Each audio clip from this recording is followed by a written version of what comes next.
Welcome to Facts TV News, where everything is true. St. Anne Police plunged into mourning following death of officer last evening, counseling arrangements being made.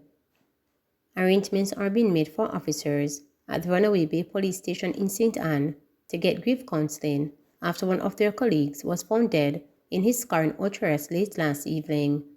The deceased cop has been identified as Sergeant Lloyd Kelly.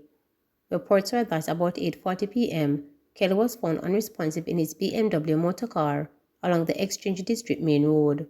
The vehicle's hazard lights were reportedly still on. Sergeant Lloyd Kelly was taken to the St. Anne's Bay Hospital, where he was pronounced dead. Operations Officer for the St. Anne Police Division, Deputy Superintendent Kevin Francis, described Sergeant Kelly as a hard-working cop who excelled at any task undertaken. Noting that colleagues are devastated by Sergeant's passing, DSP Francis says steps are being taken to provide the necessary psychosocial support. The St. Anne Police have been saddened by the sudden and untimely passing of Sergeant Lloyd Kelly, who was attached to the Runaway Bay Police Station.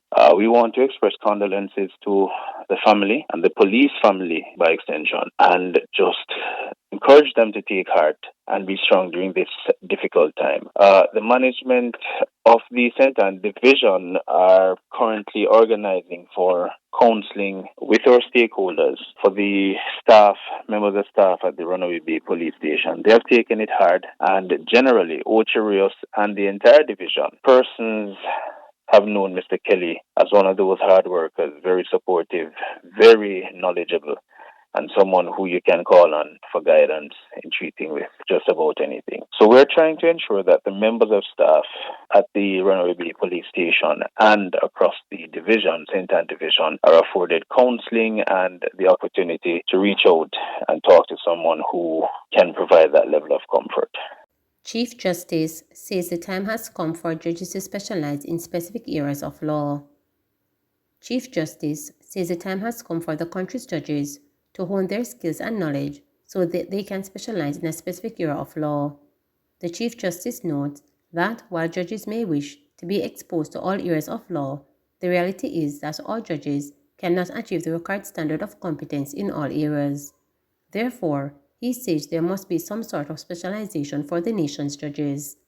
The Chief Justice explained that while internal discussions must be conducted and how the specialization will be implemented, it is clear that the current method of assigning cases to judges cannot continue. This is what we are now doing with the Judicial Education Institute of Jamaica. We are now going into the business now of developing a core curriculum that will apply to all judicial officers, and then whether you're in a specialized area or not, then you have the courses that are tailored for the needs of the particular judicial officer. And that is really to say that the time has now come when there must be some sort of specialization of judges. While it is true that judges may wish to be exposed to all areas of law, the truth is that the development of the law and the creation of new offenses over the past 20 years has simply been asking a lot of judges. It is simply not possible to be omnicompetent in all areas to the required standard. On the criminal side, we have moved far beyond the traditional menu of criminal offenses: murder, sexual offenses, burglaries, housebreaking, and the like. We now have money laundering, terrorism, human trafficking, arms trafficking, and crimes that are committed across multiple jurisdictions. On the civil side, there's the new Insolvency Act or Companies Act, new ideas about unjust enrichment and restitution. These now go way beyond the usual negligence claims and uncomplicated cases of breaches of contract. Doing these cases properly and fairly requires a breadth and depth of knowledge that will be acquired primarily by specialization. How the specialization is implemented is still a matter for internal discussion, but the idea clearly is that we cannot continue as we have been as far as the assignment of judges and the development of judges are concerned. Jamaican woman wanted for murder deported from Cayman. A 20-year-old woman who was being sought for the murder of a man in Jonestown, Kingston, was deported to Jamaica on Thursday after being captured in Cayman on Sunday. Ashley Williams, a resident of Denham Town, has since been charged with the murder of 47-year-old David Rowe, a bearer of Septimus Street, Jonestown.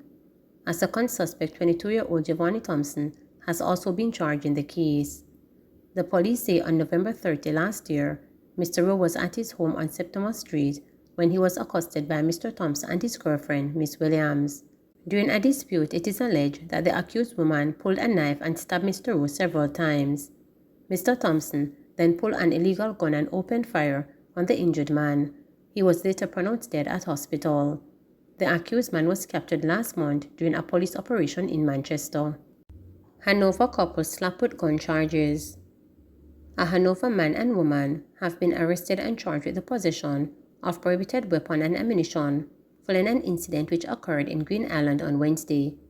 They are 36-year-old Stacey Taylor of Greenriver, Green Island in Hanover, and 22-year-old Enric Sanders of the same address.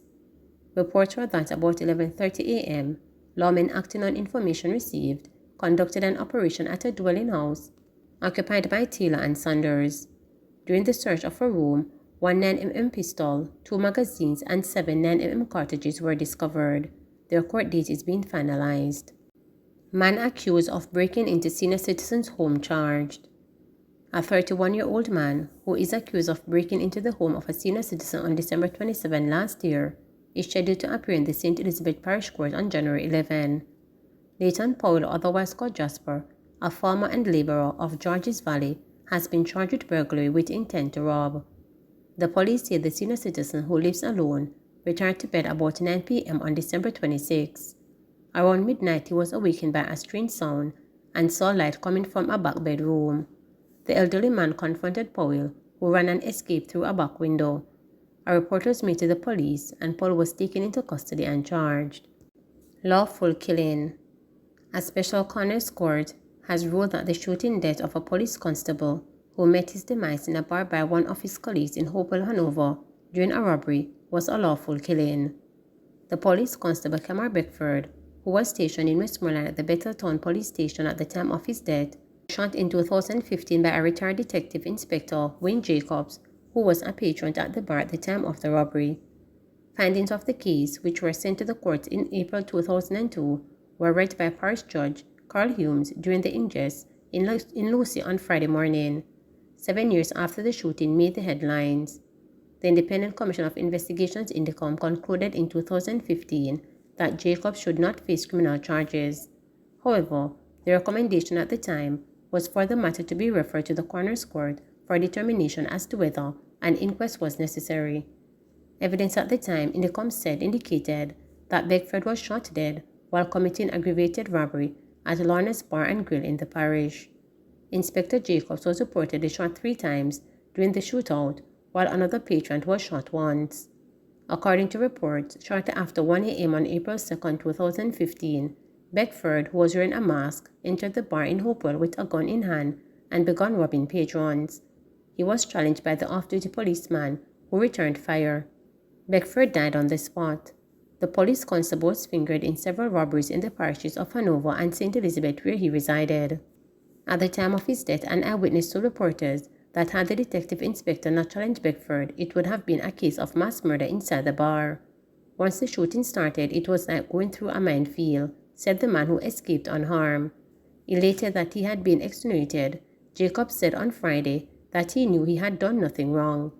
"I was just protecting myself and the persons who were in the bar," said Jacobs. Some 6 patrons were in the bar during the incident. He said the police department investigated the incident and he was vindicated then, but it was the norm for it to go to the coroner's court.